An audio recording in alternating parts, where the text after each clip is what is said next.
I've been collecting Transformers for almost a year now. It's been pretty cool so far, but one line of figures that really made me smile was the Kingdom Core class. I figured I'd talk about them in my original video series idea, Toy Opinions, presented with haste. An idea that no one has come up with before me. I'll be talking about these four dudes. If you want to know why I'm not reviewing Rat Trap or the Bone Boys, basically because I don't feel like it. I'll start with Optimus Prime, because I am nothing if not predictable and boring. Of all the figures in this line, I'd say he's the most alright. You know, he looks enough like Optimus, transforming him isn't too difficult, and placing a gun on his truck mode only makes me a little bit sick to my stomach. You can see his feet in truck mode, though to be fair, if I had to describe all these toys with 5 words, it would be, I can see their feet. But I guess his feet are just the most noticeable. Anyway, good on him.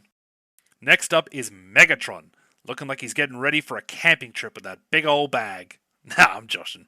The torso and shoulders give him a hulking silhouette. Can make him tough to balance, but it's worth the trouble to give him some menacing poses. Megatron's transformation flows so well. Everything moves into place with an occasional satisfying click. And you end up with a teeny tiny tank. And if you're one of those folks that preferred when Megatron turned into a Rudy Tooty point and shooty, well, good news. He carries a gun in the style of his 80s alt mode.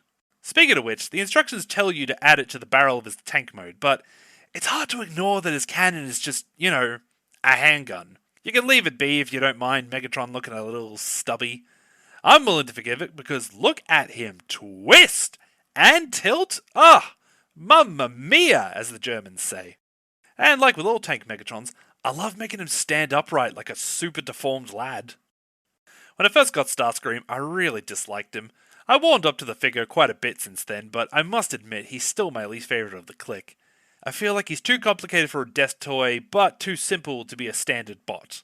He keeps falling apart while I'm trying to build him, his chest never closes up in jet mode, his tail fins can be difficult and pointy, he's just ugh.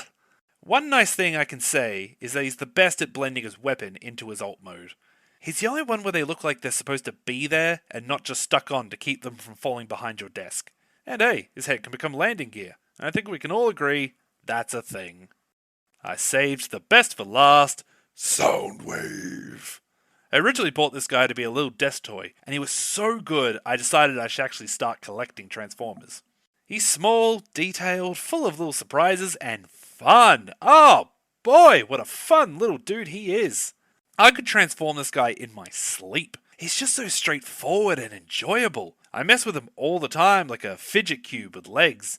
He's the second best at doing away with his weapons after Starscream, turning into little batteries on his back. He even comes with a little laserbeak tape. What more could you ask for? To be able to hold hands with a full-size Soundwave like he was his own baby boy? Well, he can! Little Soundwave Jr. I even bought a second one just to display. That's less of a pro for this figure and more of a indictment of my terrible spending habits. Soundwave is indeed superior. Well, that's the lot of them.